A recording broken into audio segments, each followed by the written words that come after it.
Good morning again, you guys. I'm excited about talking to you today about the Guimbal Cabri G2 and what the real true cost of ownership of this aircraft is, okay?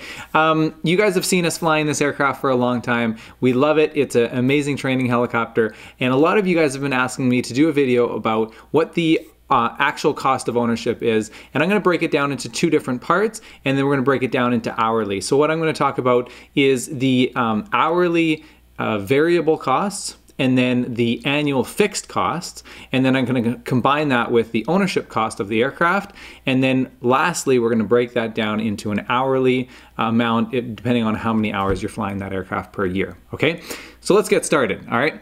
We're going to first talk about scheduled maintenance, okay? I'm going to be just kind of referring to the numbers I have here. You guys can look at them with me. So scheduled maintenance is, they're allotting $24 an hour for that, and that's basically your 50 or 100 hour inspections and so forth.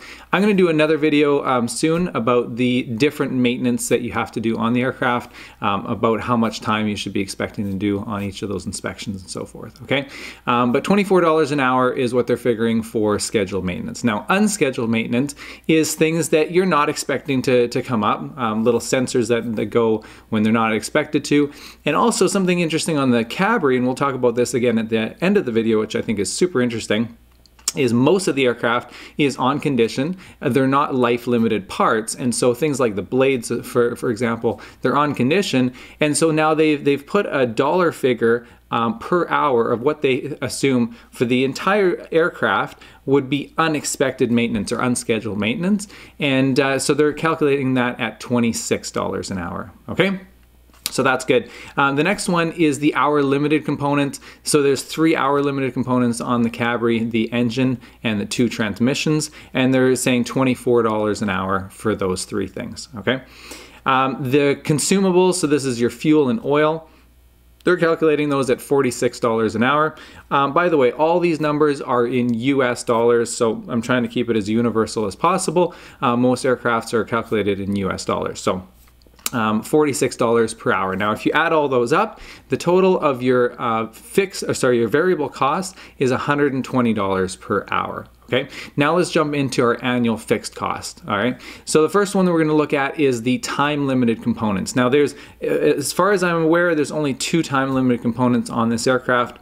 It's the fuel bladder and the seat belts. Fuel bladder is 15 years, and the seat belts, I believe, are 12 years before they need to be replaced. Those total up to a whopping of $1,063 per year. Not a lot of money to be considering on those. When you break it down per hour, it's a very small amount, okay? The next one is insurance.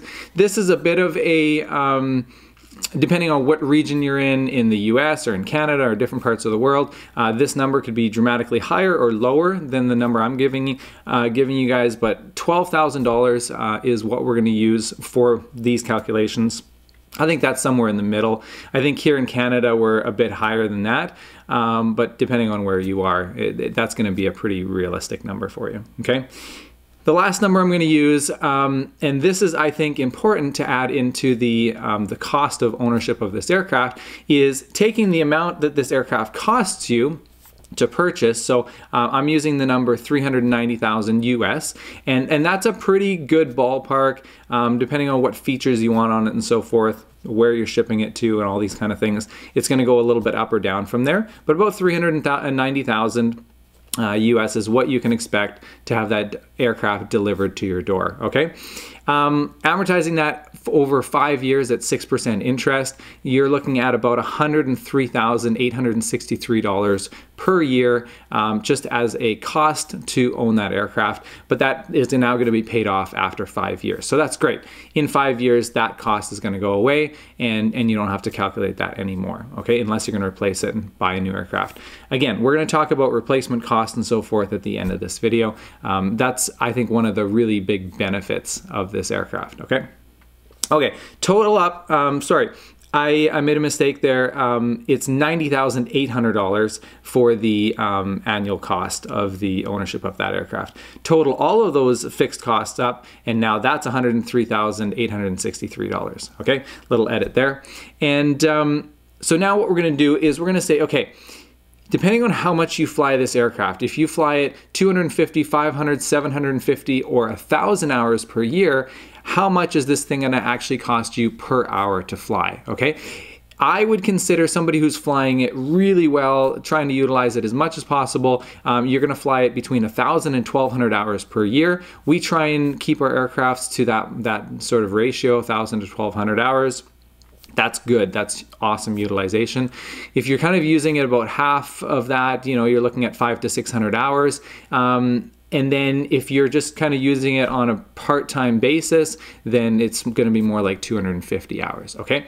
So you guys can put that in a sliding scale and put the numbers wherever you want. Now, when you break this down, you take your total fixed cost, you divide it by the amount of hours that you flew it, and then you add in your hourly variable costs, then you're going to be able to figure out what your actual true number is. So at 250 hours per year flown, you're looking at $635 per hour.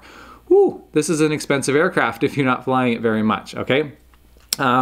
If you're doing a 500 hours, it's 327, big jump there. If you're doing it at 750 hours, it's $258 per hour. And then if you're flying it 1,000 hours per year, which is great utilization, you're looking at $223 per hour. Okay, big scale there. You guys can see the difference, okay? Now, if you're just going to buy this aircraft and pay the bank monthly for it and have it sitting around and not utilizing it, you're still going to pay a pretty large amount, even if you're only flying it 250 hours a year. Of course, that number is going to go up if you're flying it even less, all right? Here's where the Guimbal, the Cabri, outweighs the Robinson though, if you're not utilizing it very much, okay? So if you're utilizing it a lot, just for comparison figures, comparing this to an R22 or Robinson R22, I'm not gonna break down the numbers of the R22 for you, but if you're utilizing it a lot, the R22 and the Cabri are very similar in hourly cost, okay? You're going to spend a lot more every 2,200 hours on an R22 to overhaul it. And so on the hourly cost, you're looking at pretty similar per hour to begin with on the first life, on the first cycle of the R22. But then once you get to the second and the third cycle of the R22, the Cabri becomes way cheaper to operate, okay? So right off the bat, if you were to just buy a brand new one of each, you're looking at a pretty similar number for the hourly operating cost. You're gonna pay a little more upfront for the Cabri to buy, but that's gonna pay off in the back end once you get to the second or third overhaul on the R22. I think you're having yourself a lot more value in aircraft while you're flying it as well, and a lot more safety, but those are just my thoughts on it, okay? So where the R22 or any Robinson product gets really expensive is because it has the 12-year calendar life. Now, if you guys haven't seen that video, jump back a couple videos and I did a talk about that. The Robinson product has a depreciation for calendar life. Now, in this aircraft, we just talked about, for calendar life, we're looking at $1,063 a year. That's very little, okay? Now, on a Robinson, that number is going to be much, much larger because that entire aircraft is depreciating to almost nothing. We talked about the R44 being worth about $100,000 after 12 years, okay? That's a huge depreciation every year, even if you're not flying it. So yeah, you have to pay the bank to own that aircraft. You have to pay for insurance on that aircraft. And then also you have to pay for that massive amount of depreciation. Even though that thing's just sitting in your hangar, all shined up and looking beautiful, it's actually losing value. A Cabri, and most other aircrafts for that matter, are completely different. So they're sitting in your hangar, all nice and shiny, not flying very much, you're a private owner or whatever, and that aircraft is holding its value. The retention value of the Cabri is incredible. When you replace the components on it that need to be replaced, like the engine and the gearboxes and stuff like that, it basically brings it back to brand new value, very, very close to brand new value, if you're keeping, you know, good shape of it. Everybody's gonna obviously buy based on what the aircraft looks like as well.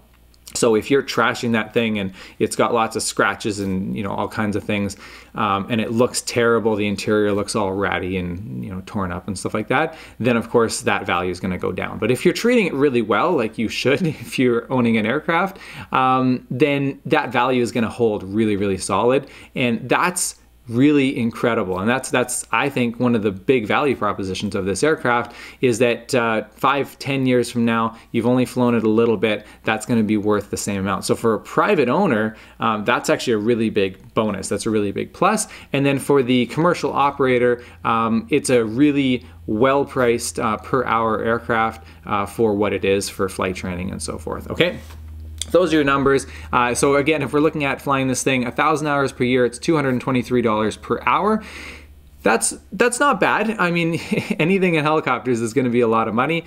Things, if you're going to be a business owner and fly this in like a flight school or something, things that of course you have to add on top of that would be a flight instructor, however much you're going to pay them. And then just the cost of owning a business, running a business, right? So you're going to pay your building, you're going to pay your utilities, you're going to pay your secretary and all these kind of things on top of that. And so of course you have to factor that into the hourly operating costs. When you add all those in, it's pretty skinny margins. There's not a lot of money left over, but that's where you have to be efficient with your aircraft. An aircraft will be able to make you some money if you're flying it a lot. If it's sitting around doing nothing, it's going to cost you a whole lot of money. I think that's the theme to take from this video. I hope that gave you guys a bit of an understanding, a bit of a breakdown about the overall cost of owning this aircraft.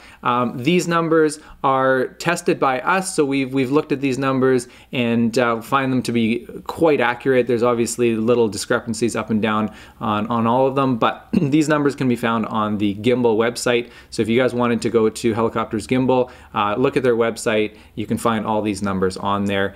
So these are going to be, I think, quite industry accurate. And so I think it's definitely a good base to have. Hope you guys liked this video. If you did, please do me a favor, help me out. Give this video a thumbs up if you liked it. Comment below. If you guys operate these aircrafts and you find totally different numbers than we found, let me know that in the comments below, and just let me know your general comments as well. I really love it when you guys share lots of comments. That's great. And share this video if you think somebody would find this interesting, and I'm going to talk to you guys on the next one. Thanks for being here. See ya.